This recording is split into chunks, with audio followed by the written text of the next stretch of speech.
They say that knowledge is power, and with the rigid SeekTech SR-60 cable pipe and sonde locator, you'll know more about the signal than with any other receiver. When tracing buried utility lines, the SR-60's signal readings show you the location, direction, and depth of locating signals, so you can acquire them quickly and easily trace their path. When locating duct probes and remote transmitters like the ones found in Sea-Snake camera systems, the SR-60's on-screen map helps you quickly and precisely pinpoint the transmitter's position and depth. Part 1 of this video will show you the basics of setting up and operating the SR-60's features, and show you how you can use those features to trace buried conductors. Part 2 of this video teaches you how to locate remote transmitters.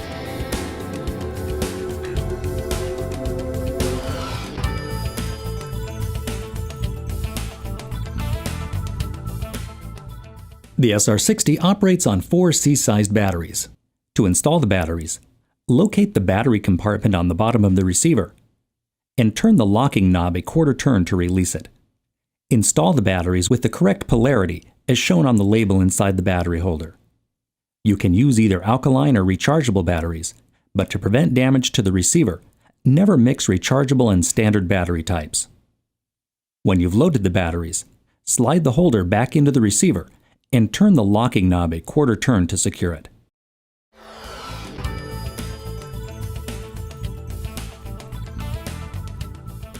The batteries are installed, so let's power up the receiver and take a look at its interface and controls. The power key is located at the bottom right of the keypad. We'll press it, and after a few seconds the operating screen will appear, which means the receiver is ready for use. Let's start with a look at the display. The display has 2 main regions, the area outside the circle and the area inside the circle. The area inside the circle is called the active view area, and it's used to display the graphical locating elements and operating menus. Outside the active view area, we'll find indicator icons and numeric readouts. Some of these items will change depending on whether you're tracing a line or locating a sonde, so we'll cover most of these items in later segments. For now, let's look at just 2 of them. In the lower right portion of the display, you'll find the battery indicator. The icon will be completely filled in when the batteries are new, and will gradually empty as the batteries become discharged. On the left side of the display, you'll find the operating mode and frequency indicators. The number tells us the receiver is set to 33 kHz, and the icon tells us that this is an active line tracing frequency for use with a transmitter. You can select a different operating mode or frequency by pressing the frequency key. You can use the key in 2 ways.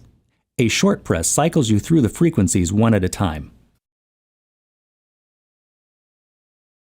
A long press opens a list, and you can use the up or down keys to scroll directly to the frequency you want. When the selection you want is highlighted, press the Select key in the center of the keypad to choose the frequency and close the list.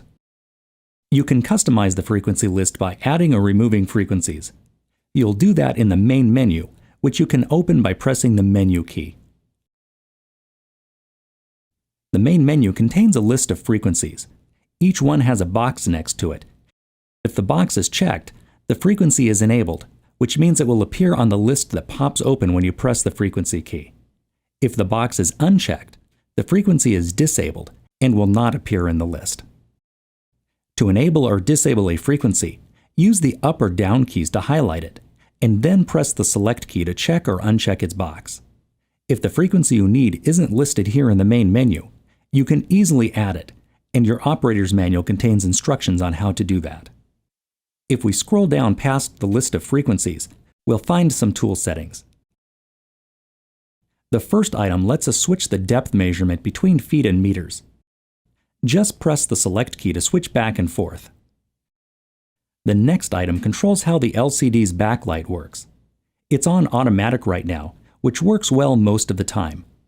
You can also turn it on all the time or off all the time to save your batteries.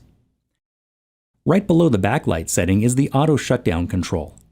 This feature turns the receiver off automatically if no keys are pressed for 1 hour. Press the Select key to enable or disable this feature. The next item down lets us change the display's contrast. Press the Select key to open the control, and then use the frequency and power keys to adjust the screen's contrast. When you're done, press the Select key to close the control. The final three items let you add or remove display features, add or remove frequencies from the main menu, and program in custom frequencies for use with other manufacturers' equipment, and reset the receiver to its factory default settings. Refer to your operator's manual for details on these menu items and how to use them. To exit the main menu, press the Menu key. There's one more key we want to look at here, and that's the volume control key. The volume control key lets you adjust the sound level coming out of the speaker. Press the key to open the sound menu, and then use the up or down keys to change the sound level. The menu will close on its own after a few seconds, or you can press the Select key to close it immediately.